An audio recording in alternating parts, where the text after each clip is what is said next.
It's the 77 WABC News Hour. Talking the news with Noam Laden. All the news you need to know with Joe Nolan, traffic, Justin Ellick, sports. And now, Talking the news with Noam on 77 WABC. Yes, that's me, 5 o'clock. Good morning. It is Monday, January 27th. Your forecast from the 77 WABC Weather Center. Sunshine today. You're going to notice it's going to be a whole lot warmer. The high 38. Tonight and overnight clear, low 34. And then Tuesday, sunshine, high 39. If you are walking out the door right now, it is 28 and clear in Nyack up in Rockland County. 25 and clear in Cranberry over in New Jersey.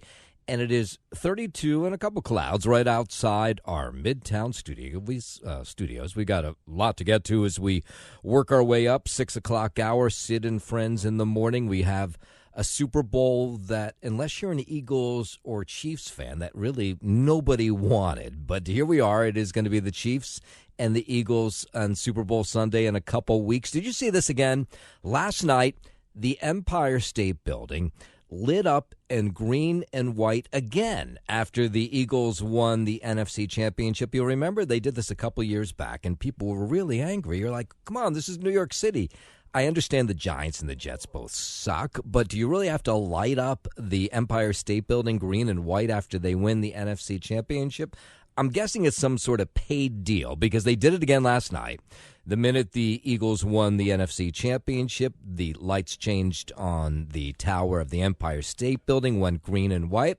And New Yorkers were like, come on, what gives? I was upset. I couldn't believe the symbol of New York, the symbol of America, did that. Yeah, really. I mean, come on.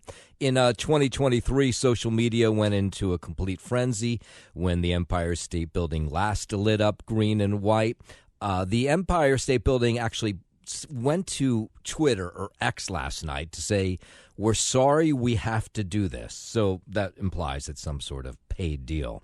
Anyway, so they were green and white last night. I mean, if you want to, it's bad enough that we had a terrible football season, but you have to rub it in with an Eagles win and then lighting up the Empire State Building green and white. All right, I guess it's all about money. 5:02. The White House says the Colombian government has agreed now to President Trump's terms after threatening tariffs. You might have seen this over the weekend. Colombia was refusing to take flights of migrants that we were sending back to them. In a statement, the White House said that the country had agreed to Trump's terms, including the unrestricted acceptance of all illegal aliens from Colombia returned from the United States. The statement also said the drafted actions on tariffs and sanctions would be held in reserve and not signed unless Colombia fails to honor this agreement. Trump is threatening retaliatory measures after Colombia denied entry to a pair of U.S. military deportation flights. The flights involved two C-17 aircraft, which were carrying about 80 Colombian migrants, each from California. In response, Trump announced on Truth Social Sunday sweeping measures, including tariffs on Colombian imports, visa sanctions on government officials, and increased customs inspections and financial penalties. I'm Mark Mayfield. And the president, he was in Las Vegas over the weekend. Actually, he started the weekend Friday, right? He went down to North Carolina to visit with the hurricane victims. Then he went out to California to visit with the victims of the wildfires. And then on Saturday, he was in Vegas speaking to supporters, talking about how he wanted to end taxes on tips. It's something he talked about a lot during the campaign. So if you're a restaurant worker, a server, a valet, a bellhop, a bartender, or one of my caddies, I go through caddies like candy. Your tips will be 100% yours. Yeah. So during his speech, Trump thanking the crowds for getting him an electoral win in Nevada, also floated the idea of rejoining the World Health Organization just days after he signed that executive order that pulled us out of the WHO. He said the U.S. might re-enter the World Health Organization if they don't have to pay as much to join. And then earlier on, he was in Southern California. Now Southern California is worried about this major rainfall that began over the weekend. The wet weather expected to continue throughout today. As a result, Los Angeles County Public Works is preparing for possible mudslides. You start to say, how much can these people take? Wildfires has done such damage. Now these mudslides they're worried about over the coming days. And the president visited with some of the people who lost their homes in the Palisades fire over the weekend, that devastating fire that burned and continued to burn for just weeks. Thankfully, now it's almost out. During a press conference with public officials and wildfire survivors. There we go. Trump said firefighters didn't have enough water pressure to fight that fire. I asked him how many of the pumps, how many of the hydrants were working, and it was a large percentage of them were not working at all. They had no water, and the ones that did have water didn't have a lot of pressure. And he signed an executive order to bring more water to Southern California. The water would come from Northern California and the Pacific Northwest. He also discussed keeping reservoirs filled at all times to fight future fires. One of the things that was missing, many of you have sprinklers over your living room and your bathroom and your kitchen. I mean, if those sprinklers worked with some pressure, you would have had a much different outcome.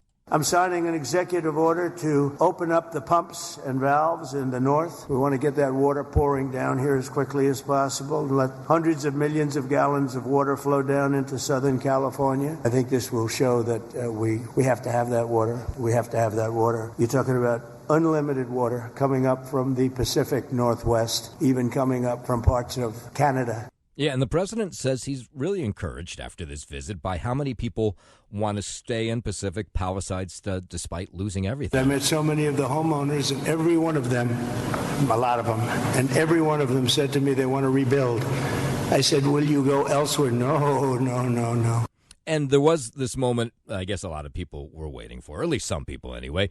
Governor Gavin Newsom was not invited to be part of this delegation that was going to go around and meet with families with the president. So Governor Gavin Newsom, of course, the governor of California, waited on the tarmac to welcome the president to California. And I guess the two spoke at some point. Your governor met us at the plane, and we had a good talk, very, very positive talk. We have to work together to get this really worked out. Yeah, and then the thought is about rebuilding in California. It'll take 10 to 40 years for people who lost everything to rebuild their homes in Pacific Palisades. That's the opinion of a number of mortgage loan experts in the area. One of them is this guy's name, Stephen Katz. He says there are a host of new regulations and permits that were not around when many of the destroyed homes were built in the mid-20th century. Everything from soil erosion to make sure there's no endangered species to your carbon footprint, all that stuff that is checked out today that we didn't have back then. Yeah, so it might be a while till those folks rebuild. 10 to 40, that seems a long time. WABC News Time 5:09. President Trump's border czar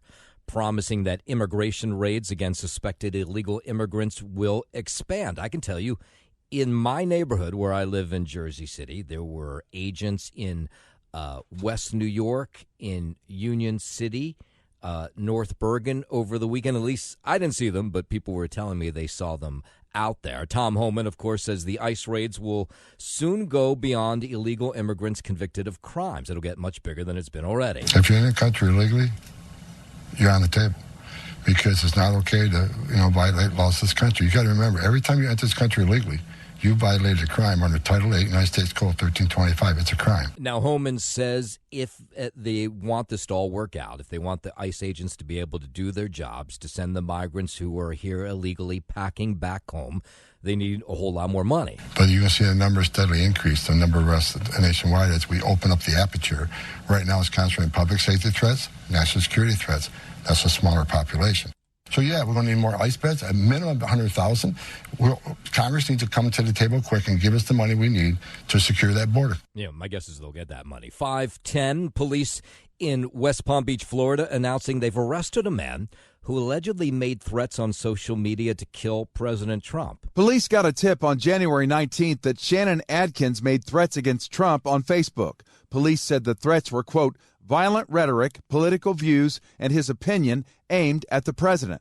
Adkins was arrested Friday night near his West Palm Beach home and was found with 3 baggies of cocaine in his pocket. Adkins faces 1 count of written or electronic threats to kill, do bodily injury, or conduct a mass shooting, or an act of terrorism, a second-degree felony, and charges of possession of cocaine, according to a release from the West Palm Beach Police Department. I'm Jim Forbes. WABC News Time 511. Vice President J.D. Vance says lower prices are coming, but Americans have to wait just a little bit. He was on Face the Nation yesterday, says that the Trump administration has already implemented measures aimed at reversing inflation. Prices are going to come down, but it's going to take a little bit of time, right? The president has been president for all of 5 days. Yeah, that's right. Well, he insists the administration is working to increase the number of American jobs, improve domestic energy production, both of which he says will eventually cause the cost of living to go down. Donald Trump has already taken multiple executive actions that are going to lower energy prices, and I do believe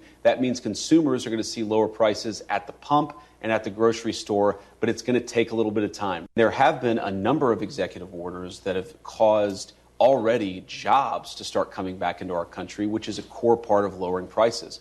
And the pushback from Democrats, 512, Senator Adam Schiff slamming President Trump's decision to fire at least a dozen federal inspector generals. In an interview with Meet the Press yesterday, the Democratic congressman says inspectors, he's a senator, says inspectors generally play a vital role in stopping fraud, abuse, and waste in federal government. The American people, if we don't have good and independent inspector generals, are going to see the swamp refill.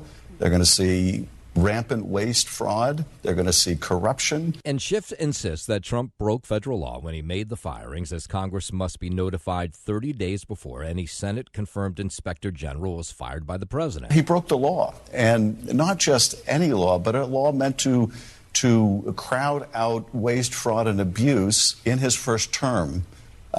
He fired an inspector general for providing whistleblower complaints to Congress, fired an inspector general for saying the pandemic his response had flaws. Schiff says the move increases the risk of corruption under the Trump administration. 513, Senator Lindsey Graham.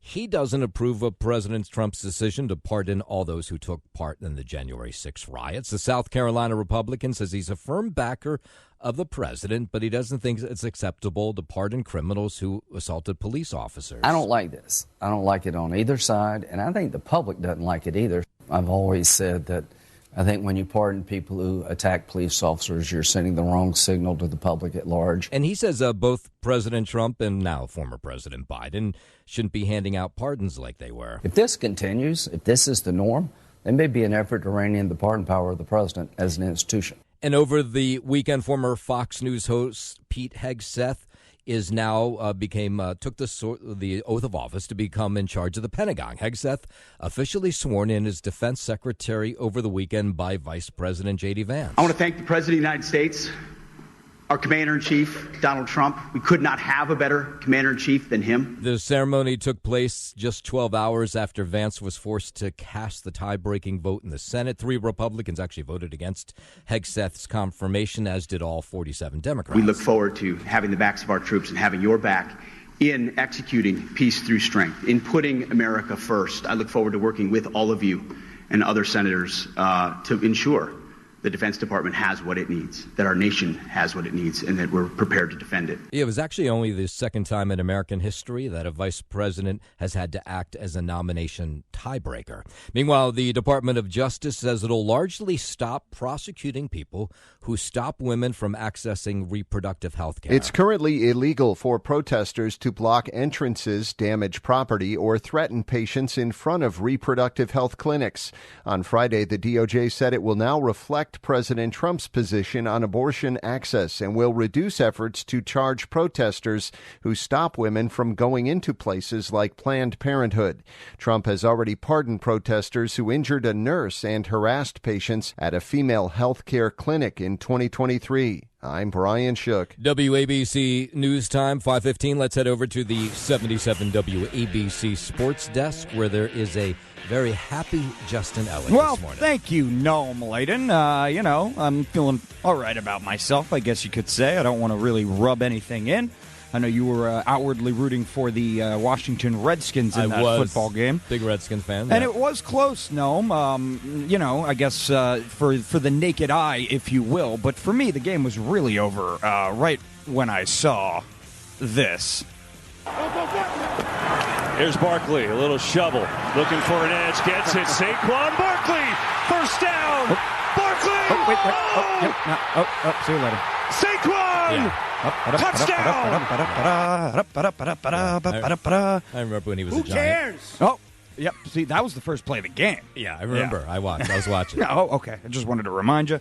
But yeah, everybody groaned at my little party last night. Oh, they all groaned. Yeah, we were all rooting for the Redskins. Well, then there must have been a lot of groaning because the Eagles scored 55 points, and that's the most points ever scored in a conference championship game, at least since the 1970 merger there. And the Eagles will play former Eagles coach Andy Reid's Kansas City Chiefs in the big game for the second time in 3 seasons after KC preserved a 32-29 victory over the Bills in the AFC Championship game. It's the fourth time since January of 2021 that the Chiefs have ended the Bills season in the playoffs. Like all the rest, it came after a heavyweight fight between two of the top teams in the AFC, one that was tied 29-all after Buffalo quarterback Josh Allen found Curtis Samuel in the back of the end zone to set up a little more drama in the conference championship game. Patty Mahomes was simply unflappable, though. He completed 4 consecutive passes on the ensuing possession, setting up Harrison Butker's go-ahead field goal with just about 3.5 minutes left and put the Bills in another do-or-die situation in Kansas City that they'd once again fall short in. And so Super Bowl 59 in New Orleans. What did you make of that play where the Kansas City was on the goal line or on the 1-yard line and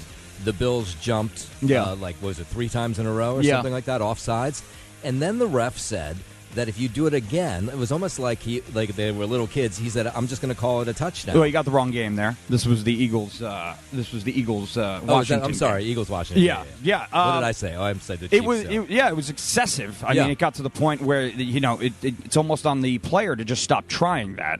Luvu was, I think, one of the... he jumped, he flew over once, and then he flew over a second Exactly. And then I think he almost did it a third... I think he did it a third time. He did. Too. And at that point, it's on him. But can you do that? Can he legally just say, okay, it's a touchdown? I don't know. I guess that's in the rule book somewhere. Why else would the referee come out and make that statement? But, I mean, that was the funniest part of the game for me. Yeah, it was a little weird. I'm just watching. I mean, it's like, if that's your strategy in keeping them out of the end zone, we could play this game all day. Yeah, right. I think we're doomed. Yeah, I think we're doomed. It's like the referee starts taking out a tape measure because every time you do that, it's half the distance of the goal. When you're that short of the distance away, it takes out the tape measure, another inch. Here we go. Because let's be honest. I mean, come on now, let's be honest. I'm just going to give him 6 points to the NHL. Yeah, it was weird. I've never heard of that before, but I guess it's legit. Me neither. No, that's your sports. I'm Justin Ellick on 77 WABC. WABC News Time 5:20. The IRS going to start accepting and processing 2024 income tax returns starting today. The official deadline to file your taxes is still April 15th.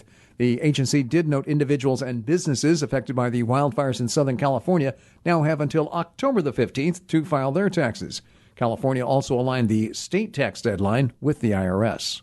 I'm Mark Mayfield. 5:20. Let's go overseas to Israel. 4 female Israeli soldiers held captive by Hamas for 15 months, now back in Israel. Correspondent Rafe Sanchez says the soldiers were taken to an Israeli hospital to undergo medical examinations, and then they had the family reunion. A battery of tests for their physical health, but also ongoing support for their mental health, for their psychological well-being. Israelis 20-year-old Karina Ariv, Daniela Gilboa, Nama Levy, and 19-year-old soldier Leary Albag were handed over to the Red Cross team in Gaza. This was over the weekend. Maybe you saw this. They actually paraded the hostages in front of people in Gaza. They put them on a platform. They had cameras trained on them. They had them salute and tried to make them look like they were happy, that they were held okay, that they had been treated okay. We find out that is not the case after they were handed over to the Red Cross and then brought into Israel over the weekend. We do not yet know whether they were held in apartments, whether they were held underground in tunnels. Yeah, so some of that information, no doubt, will come out in the coming days. The return of the hostages brought cheers from the crowd of Israelis who were watching the release on large TV screens in what's now called Hostage Square in Tel Aviv. Meanwhile, President Trump says he wants Egypt and Jordan to take in Palestinians who were displaced by the war in Gaza. Trump spoke to reporters on Air Force One late Saturday and said he had a phone call with King Abdullah II of Jordan and told him, quote, "I'd love for you to take on more because I'm looking at the whole Gaza Strip right now, and it's a mess." Trump said he would be talking with the Egyptian president on Sunday. Millions of Palestinian refugees are living in camps in Egypt, Jordan, and other Middle Eastern countries. Egypt has said it will not take in any more Palestinian refugees. I'm Jim Forbes. Today marks 80 years since the liberation of Auschwitz, the concentration camp in Poland. One of the survivors, Michael Borstein, is returning. He's actually there for the anniversary. He was just 4 years old when he was held at Auschwitz. I seem to remember the smell, the foul, disgusting smell that I found out later is the smell of burning bodies. More than 1 million people, including Borstein's father, brother, lost their lives at Auschwitz. About 50 survivors, along with delegations from dozens of countries, are in Poland for the commemoration. Borstein recalls his time at Auschwitz. I remember going out looking at trash cans to find moldy potato skins to eat to survive. So, of course, the question is, why does he have any desire to return, to go back to where so much pain is? He endured so much pain and lost family members. He says it's a pretty simple reason. To say the Kaddish, the prayer for all the dead people, and especially my father and my brother. Yeah. Hate and bigotry has no place in this world. And hopefully the lesson is we need to stand up to that. 524, let's bring it back home. The Church of Jesus Christ of Latter-day Saints calling a newly released Netflix series dangerously misleading. These natives here don't murder you. You got the Wasatch Mountain Range. Grizzlies, wolves, riled up Mormons. We are the chosen! American Primeval began streaming on Netflix this month and follows LDS pioneers enduring the American frontier during the Utah War of 1857. The series portrays the Mountain Meadows Massacre, where LDS members killed nearly 120 immigrants traveling to California. A statement from the LDS Church on the series reads, Brigham Young, a revered prophet and courageous pioneer, is by any historical standard egregiously mischaracterized as a villainous, violent fanatic. I'm Mark Mayfield. 524, let's go down to Texas, where Republicans want to copy Louisiana, mandate that the Ten Commandments be in all public school classrooms.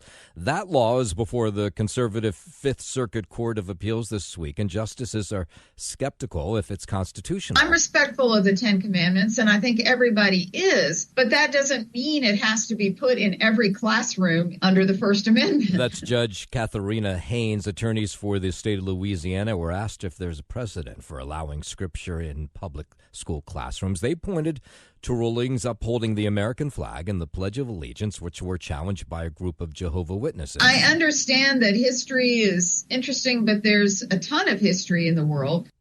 Can you point to any case in which a display of this type has been found permissible in the school context? Yeah, and they then pointed to the American flag and that Pledge of Allegiance. CDC releasing new flu data. That despite the Trump administration putting a halt this week on virtually all scientific communication coming from the federal health agencies. The new data was not reported, as it usually is, on a CDC webpage called FluView. Instead, the latest flu numbers are in a section that focuses generally on respiratory illness. The data shows flu activity remains high and is on the rise in many parts of the country. Earlier this week, the Trump administration instructed all federal health agencies to temporarily stop public messaging pending a review. I'm Jim Forbes. WABC News Time 526. U.S. Air Force no longer teaching its recruits about the Tuskegee Airmen because of President Trump's new DEI order. The Tuskegee Airmen were the 15,000 black pilots and service members of the segregated Army who fought in World War II. Reuters says course instruction about the pilots was pulled from the basic training curriculum after Trump signed an executive order halting all diversity, equity, and inclusion programs. The Air Force also pulled course instruction about the women Air Force service pilots of World War II, known as the WASPs. I'm Jim Ford. It's the 77 WABC News Hour. Talking the news with Noah Layden. All the news you need to know with Joe Nolan, traffic, Justin Ellick, sports. And now, Talking the news with Noah on 77 WABC. Yes, that's me, 5:35. Good morning. It is Monday, January 27th. Your forecast from the 77 WABC Weather Center. Sunshine today. It's going to be high close to 40. It's going to feel nice out there. Tonight and overnight, clear, low 34. And then tomorrow, much of the same. Sunshine, high 39. If you are walking out the door with us right now, so happy you are. It is 28 and clear in Nyack up in Rockland County. It's 25 and clear in Cranberry over in New Jersey. And it's 32 and clear right outside our Midtown studios. By the way, I will point out, a lot of you are incredibly observant. The people who are regular listeners to the News Hour, I've gotten a number of messages this morning. They say you sound different this morning.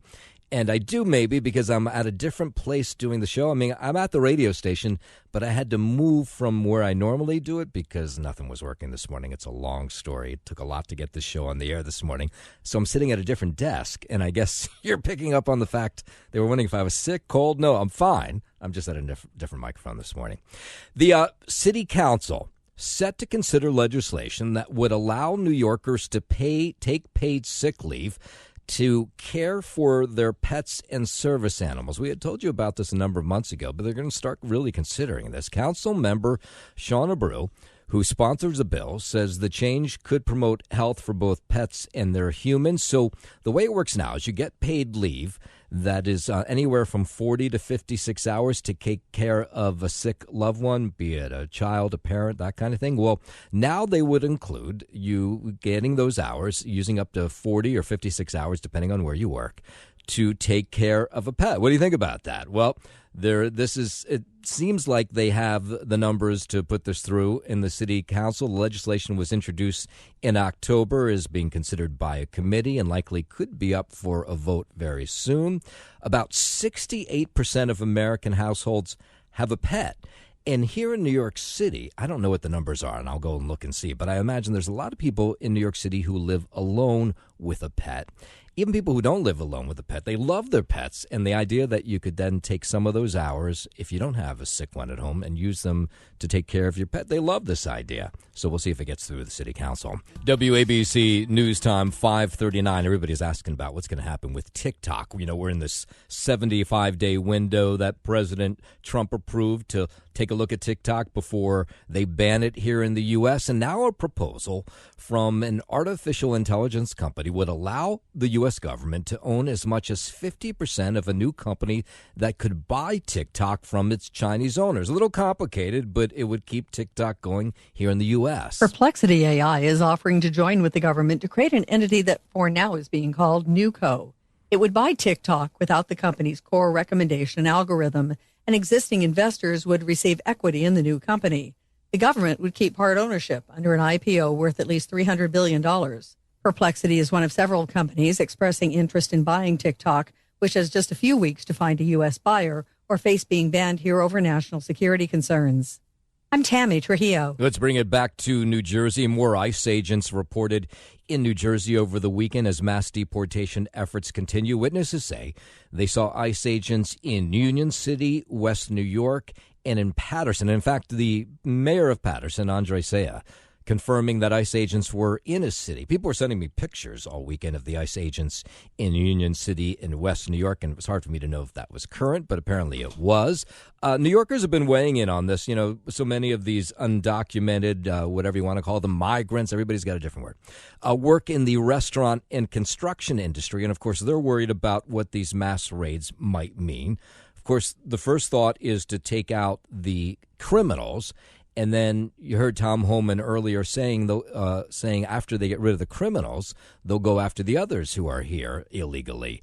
But some here in New York say they're not sure what this means in terms of for restaurant workers, the construction industry. Uber Eats, a hotel I work at, is a constant. And they're serving a function in the city. They do provide, a service, but it's a lot of the wrong people also coming into the country. So, that's a catch-22. Yeah, so the thought is there's about 100,000 migrants in jobs here in New York City, illegally in jobs, by the way. Restaurant, constructions, they build bridges, the street work, When it's freezing outside, they're out there working, sometimes 16 hours a day. But if there's sweeps going on, I think a lot of people who are vulnerable are definitely going to get caught up in it as well. That's the part that worries me, because there's families. Yes, so the thought is, I mean, it's hard to imagine they'll get to all these people, but you can hear the worry from some of those people who are business owners. By the way, ICE telling us that over the weekend they arrested 950 people. This is all across the country. Don't have the numbers from New Jersey just yet. 541, the MTA touting some positive statistics about congestion pricing. MTA Chair Jenna Lieber says congestion pricing is working and not only reducing traffic, but he says it's keeping people safe. Everybody's lived experience is the same. Traffic in Midtown is dramatically down, and it's a much calmer environment. We actually got data yesterday that there are fewer traffic collisions, fewer people are being injured, God forbid even killed in traffic accidents. I bet that's all true, but of course nobody wants to pay $9 a day for that. I can tell you my commute home has been unbelievable, minus one day, really fast. But Lieber went on to refuse to speculate if President Trump would try to fulfill his campaign promise to end congestion pricing using the Federal Highway Administration. He also was criticizing Governor Phil Murphy, of course, the governor of New Jersey, for fighting congestion pricing while tolls on the Garden State Parkway, the Turnpike, and gas taxes have all gone up in the Garden State in recent months.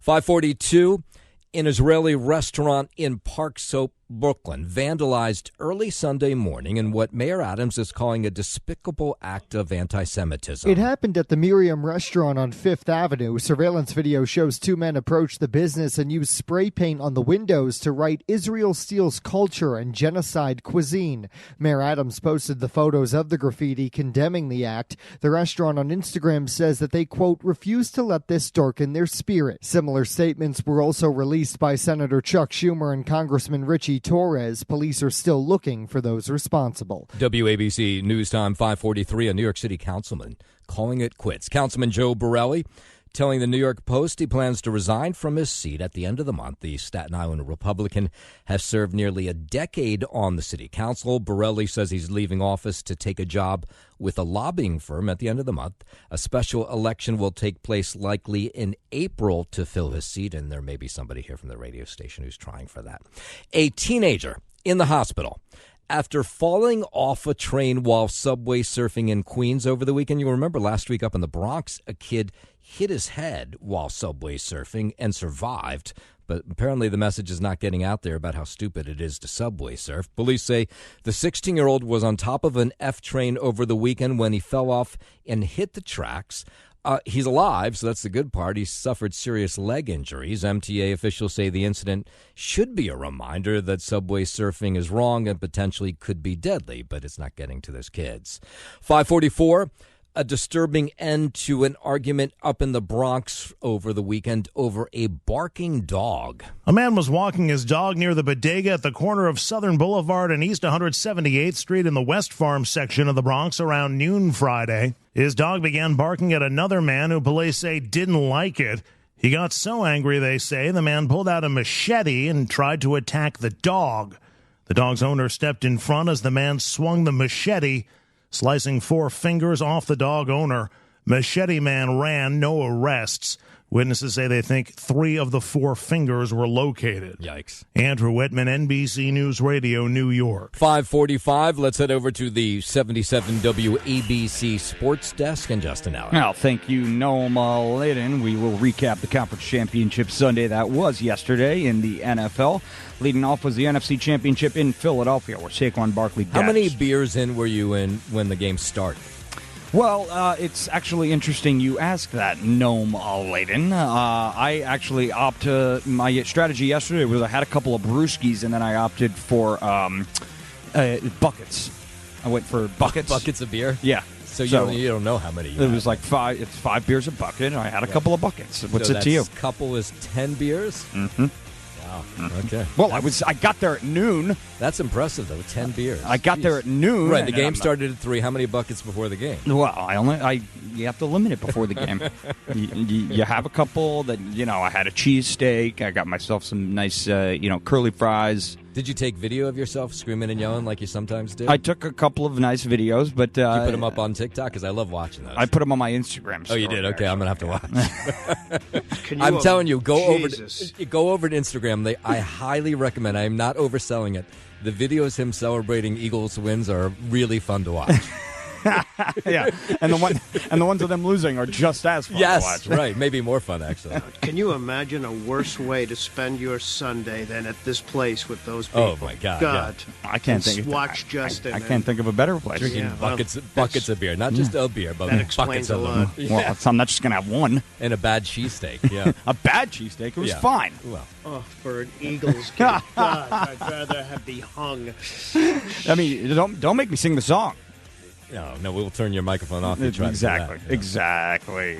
So the Eagles do win, by the way. No, they scored 55 points. It's the most ever in a conference championship game there. 55-23 win over the Washington Redskins, if you will. They will play former Eagles coach Andy Reid's Kansas City Chiefs in the big game for the second time in 3 seasons after KC preserved a 32-29 victory over the Bills in the AFC Championship game. It's the 4th time since January of 2021 that the Chiefs have ended the Bills season in the playoffs, and like all the rest, it came after a heavyweight fight between 2 of the top teams in the AFC, one that was tied 29-all after Buffalo quarterback Josh Allen found Curtis Samuel in the back of the end zone to set up a little more drama in the conference championship game. Patrick Mahomes was simply unflappable, though. He completed 4 consecutive passes on the ensuing possession, setting up Harrison Butker's go-ahead field goal with just about 3.5 minutes left. It put the Bills in another do-or-die situation in Kansas City that they'd once again fall short in. And so, Super Bowl 59 in New Orleans is set and ready to go. They got calls again, by the way. Yeah, for sure. Of course they did. There was that one that was clearly an interception. Yeah. Mm-hmm. And by the way, they're going to get calls in the Super Bowl. Yeah. You know, I would prepare for that. You know, I mean, we all remember what happened the last time they played the Eagles in the Super Bowl. Eagles had that just I think at the end of the game. I remember that. Yeah, the Eagles took a 10-point lead there into halftime, and it was all for naught, you know, because of that phantom holding call. I mean, don't get me wrong. They're a great team, but they even got calls yesterday after all the talk. Yeah. But, you know, this is a different Philadelphia Eagles football team than the one that they saw in 2022, obviously, and I think they're stronger. So we're going to find out in a couple of weeks there. Noam Layden out in New Orleans. That is your sports. I'm getting messages already. Okay. How they want to find your Instagram account. What are you? I'm at The Real Justin Ellick. At The Real Justin. Yeah, because they're fake ones, by the way. There's so many people impersonating him. At the fake Justin. They're imposters. I gotta go. I can't. What do you mean? I can't just sit here forever. Okay. Right? Well, no, I'm going. All right. WABC News Time 5:50. It seems everybody's smoking pot when you walk around the city, and you realize maybe that may be true. New York State's coffers are raking in this huge windfall from legal marijuana sales. It was controversial back in 1976 when Peter Tosh released a song about legalizing weed. Today, a much different story. New York alone expects to take in more than $160 million in tax revenue for the fiscal year ending March 31st. That's 4 times more money than last year. Governor Kathy Hochul is counting on the cannabis cash. In the budget she just released, she expects the state to rake in $248 million in tax revenue for the next fiscal year. I'm Sarah Lee Kessler. Wow, I like that you went all the way back to Peter Tosh there. New Jersey lawmakers considering a bill that would require all restaurants to provide single-use plastic utensils and condiment packets by request only. They do this here in the city. The state would follow the lead of several cities in New Jersey, including Hoboken and Jersey City, that already make available utensils and condiment packets by request only. A state senator, Bob Smith, is pushing this proposal that he says it's aimed at minimizing unnecessary waste without totally banning all plastic utensils. A tough scene in Milltown, New Jersey, where no groundhog means no Groundhog Day festivities this year. It's all because state law has prevented town organizers from legally obtaining a replacement for local groundhog, Milltown Mel. Since Mel passed away shortly before Groundhog Day 2022, the town has not resumed celebrating the holiday and confirmed they would not do so again in a Facebook post on Friday night.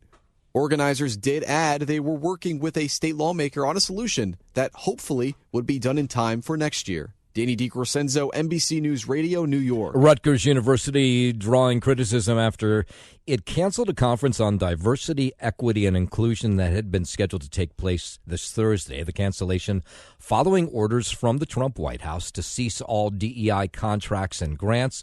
Newark Mayor Ras Baraka, Jersey City Mayor Stephen Fulop sharply criticizing the move. Online sports betting is legal in New Jersey, but advertising it on the internet could be banned in the Garden State if one local lawmaker gets his way. Assemblyman Brian Bergen's proposed legislation from earlier this month aims to prohibit the, quote, posting, distributing, broadcasting, or disseminating of any online sports betting advertising. It would empower the New Jersey Division of Gaming Enforcement to do so.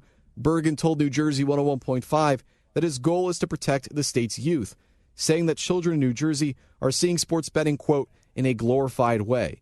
He added that he plans to introduce legislation that will call for the ads to be banned on television, too. Danny DiCrescenzo, NBC News Radio, New York. Let's stay in New Jersey. A Jersey City teenager behind bars charged with shooting and killing a 15-year-old girl last weekend. The unnamed 16-year-old boy was arrested Thursday and charged as a juvenile with murder, attempted murder, aggravated assault, and more.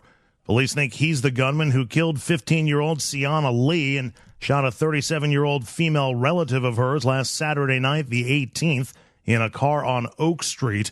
That relative is recovering. Andrew Whitman, NBC News Radio, New Jersey. Let's go out to Long Island, where the Long Island Coalition for the Homeless says last week was a tough week for the homeless. I mean, it's always tough for them, but especially with the bitter cold. Ella Scripp, she's a worker for the Long Island Coalition for the Homeless, and she actually is out on the streets trying to convince the homeless to get off the streets. I mean, she does it 365 days a year, but especially last week, they didn't want people to freeze. And the cameras followed her around as she tried to convince this one individual, his name is Radamez Cintron, to get off the streets. It's really cold out here. We're losing people every day. We don't want to lose you, okay? Thank you so much for your concern and for your help. Yeah, so that was the individual they were trying to get off the streets, telling him, hey, you're going to freeze. We'll give you a chance, not only to find some warmth and get a meal, but maybe we can help you find a job and get off the streets permanently. It's horrible. It's not good, It's not worth the toll on your body whatsoever. We work with you in the shelter. We'll come to you 2-3 times a week, take you to your appointments. Our main goal is to get you into permanent housing, but it's a process. So we want to walk with you through that process the whole way. I'm definitely willing to take that walk. Yeah. So Ella Scripp, boy, she's doing good work. She says it's tough to see people out on the streets with little hope. And then, of course, the fear of freezing last week, and it's going to get cold again. And she says she just, any success she has, she's happy about it. It's very emotional to deal with this, to see people out here freezing. And honestly, we've lost a couple of people dying right out here in these streets, freezing to death, and it's sad. Ella Scripp doing an excellent job there on Long Island. While we're out there, a long-standing water tower on Long Island is going to finally be replaced. It's become known as Old Rusty, and the 175-foot-tall water tower in Uniondale has been raising concerns for decades. Locals wonder if the tower is responsible for tainted and brown water that could sometimes appear out of faucets. For that water tower to be neglected for 30 years is absolutely environmental injustice. The project is expected to take around 2 years and $10 million to complete. In the meantime, the town says they have spent over $200 million on water projects like efforts to remove so-called forever chemicals from the water supply. I'm Liz Radabali for 77 WABC News. And finally, we'll end with the stink that is coming from Brooklyn. It is the rare corpse flower that we told you about last week. It has finally bloomed at the Brooklyn Botanic Gardens, where people waited in line for hours all weekend to get a whiff. And it smells horrible. I mean, they describe it as like rotten meat, that kind of thing. It has bloomed for the first time in 10 years. So it's every 7 to 10 years that this flower opens up. And when it does, it just is awful. Oh, rotting meat. A lot of it, rotting meat. There were all sorts of things like types of cheese and fish and dead animal carcasses and feces. So here's the deal, is it only stays open for a couple days. That's why you saw the lines over the weekend. And people just, even though they're warned how horrible it smells, they want to wait in line to smell it. The rare flower can grow up to 11 feet and takes anywhere from a few years to a decade to bloom. So here's your once in a chance lifetime, or maybe not once in a lifetime, but once in 10 years to get a whiff of the corpse flower. It's at the Brooklyn Botanic Garden right now.